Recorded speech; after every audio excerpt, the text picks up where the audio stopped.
April 1945. Field Marshal Walter Model stood in a farmhouse cellar somewhere in the Ruhr Valley listening to the radio reports. American tanks were everywhere, to the north, to the south, to the east. His Army Group B, 325,000 men, the largest German force remaining in the West, was surrounded. The pocket was shrinking by the hour. They called him the Fireman, but the name was a curse as much as a title. It meant Model was never given a winning hand. He was only ever called when the house was already half burned down. By April 1945, the fireman wasn't just out of water. He was standing in the center of an inferno he had seen coming for 8 months. The collapse that made this possible, the lightning advance that shattered the Western Front before Germany could react, had been led by the one commander Model had warned Berlin about. George Patton. Model walked to the window and looked out at the burning horizon. He had told them Patton was different. They hadn't listened. To understand why Model mattered, you have to understand what he had already survived. The Eastern Front was a meat grinder that consumed German generals as fast as it consumed soldiers. Commanders who failed were relieved. Commanders who retreated without permission were court-martialed. Model never failed. He never retreated without permission. He did something far more valuable. He held. At Zev in 1942, Soviet forces launched offensive after offensive against Model's Ninth Army. The casualties were staggering on both sides. The Soviets called it the Zev meat grinder. Model held for 14 months. At Kursk, in 1943, Model commanded the northern pincer of the German offensive. When it failed, his sector was the only one that didn't collapse into chaos. After Kursk came the disasters. Army Group North, Army Group Center. Every time the Eastern Front collapsed, Berlin sent Model to stabilize the line. The Soviets learned to dread seeing Model's name on intelligence reports. It meant the easy breakthrough they expected would turn into a bloody slog. By 1944, Model had become indispensable. He was the one General Berlin trusted to stop disasters. August 17th, 1944. Model received the order that would define the final months of his life. Report to France immediately. Take command of Army Group B. Stabilize the Western Front. The situation was catastrophic. The Allies had broken out of Normandy. Patton's Third Army was racing across France. The Wehrmacht in the West was in full retreat. Model's predecessor, Field Marshal Gunther von Kluge, had just killed himself. He had been suspected of involvement in the July 20th assassination attempt and chose death over interrogation. Model arrived to find an army in chaos. Units were scattered. Communications were broken. Entire divisions had simply ceased to exist. His staff briefed him on the Allied commanders. Montgomery in the north, methodical, overwhelming, capable of crushing set-piece offensives. Bradley in the center, competent, steady, building strength. And then there was Patton. Model leaned forward. "Tell me about this one," he said. Model's intelligence officers laid out the reports on Patton's Third Army advance. The numbers didn't make sense. Patton had covered over 400 miles in 3 weeks. He had liberated more territory than the rest of the Allied forces combined. His tanks were outrunning their own supply lines. Model wasn't just a general reading a map. He was a professional watching a disaster in slow motion. He identified multiple threats. Montgomery's massive concentration of armor in the north could launch a devastating set-piece offensive. Allied air superiority made daylight movement suicidal. German fuel shortages crippled every operation. But Patton was something else entirely. Patton attacked where he wasn't expected. He exploited weakness faster than German commanders could react. He understood mobile warfare the way Guderian and Rommel understood it. Model drafted his assessment for Berlin. Montgomery was dangerous because of his crushing logistical power.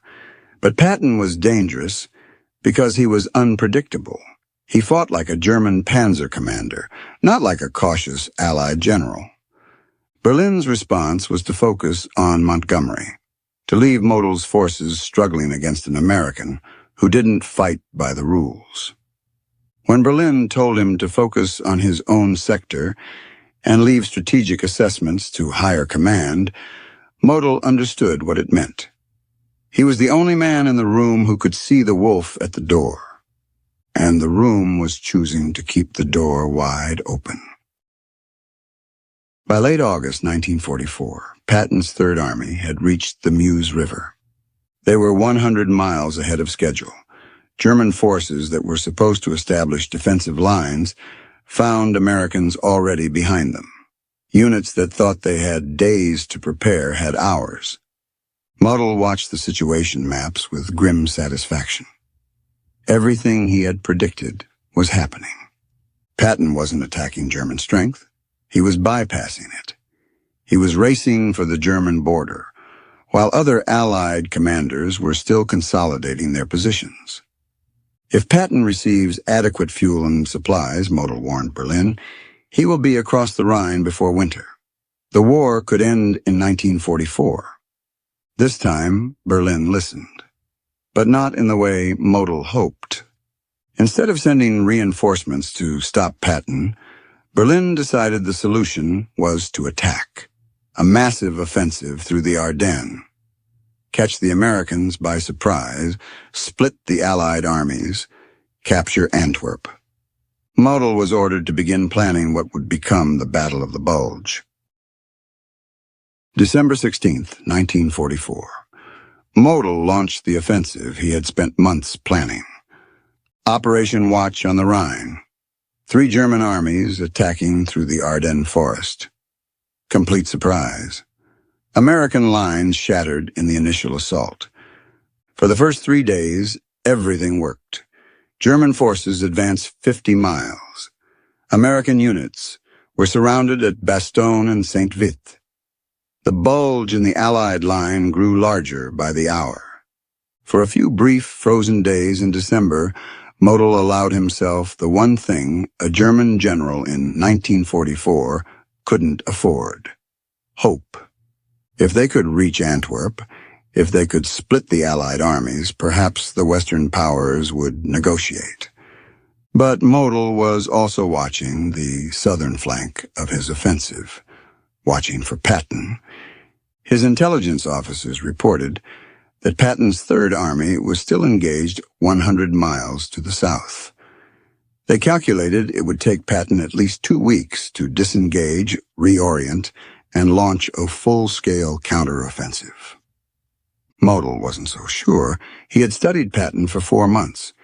He knew what this American was capable of.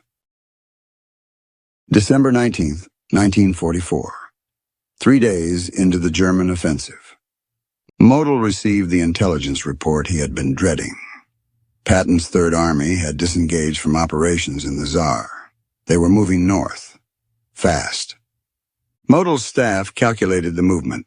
Patton was turning 3 full divisions 90 degrees and marching them 100 miles through winter storms. Model shook his head when he read the assessment. "You're underestimating him," he said. On December 22nd, Patton's forces attacked the German flank.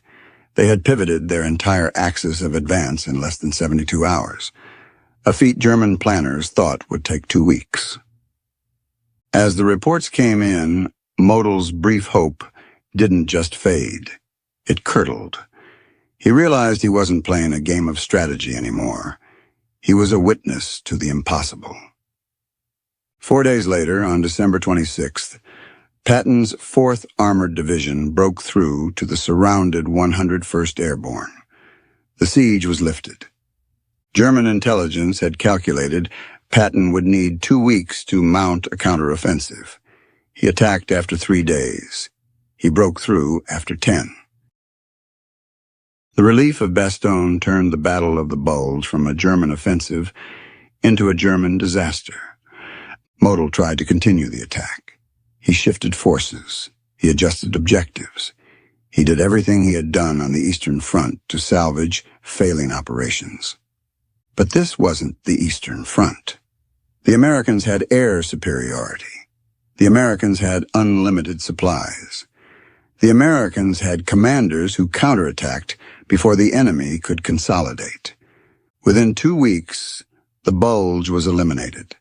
German forces were pushed back to their starting positions. The offensive had cost 100,000 German casualties, men and equipment that couldn't be replaced. Model sent his after-action report to Berlin. The assessment was bleak. No other Allied commander would have counterattacked so quickly, he wrote. Berlin's response was to blame Model for not advancing fast enough. By March 1945, Model knew the end was coming. The Allies had crossed the Rhine at Remagen when American forces captured the bridge intact. Within days, multiple bridgeheads were established. German forces in the west were being split into pockets. Patton's Third Army was racing across central Germany, moving so fast that entire German units were bypassed and left for follow-on forces to handle. The speed of the American advance made organized defense impossible. Model's Army Group B was pushed back into the Ruhr industrial region. The area Berlin had been so worried about protecting was now about to be surrounded. Model requested permission to break out before the encirclement was complete. He could save most of his men if he moved immediately. Berlin refused. The Ruhr must be held. The industrial capacity must be preserved. There would be no retreat. Model had heard these orders before. On the Eastern Front, they usually came right before a catastrophe. April 1st, 1945. The trap closed.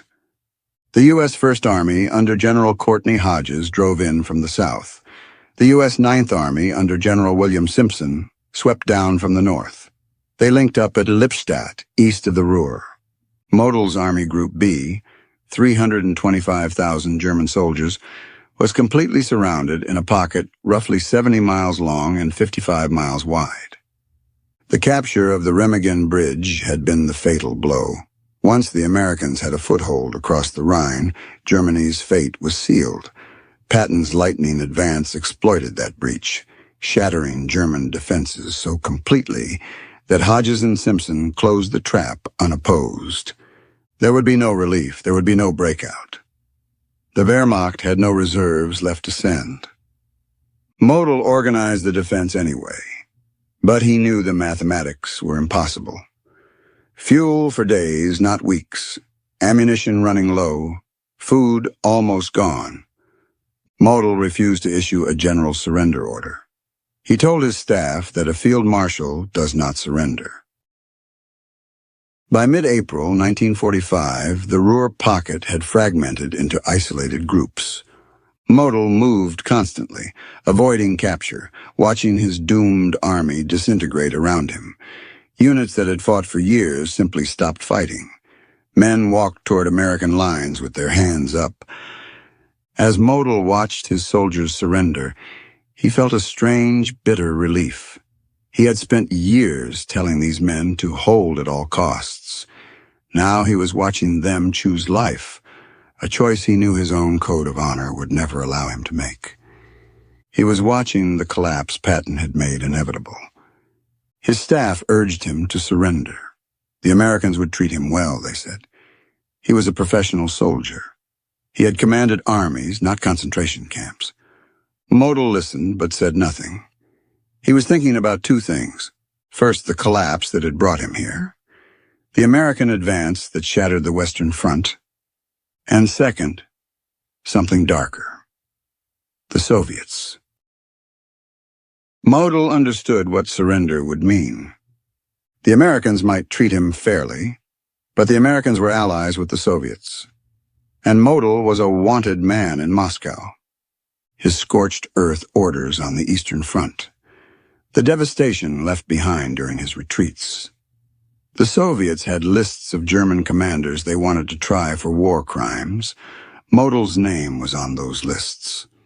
If the Americans captured him, they might hand him over. The Soviets had already received other German prisoners for trial. Model knew what Soviet justice looked like. But there was something else, something deeper.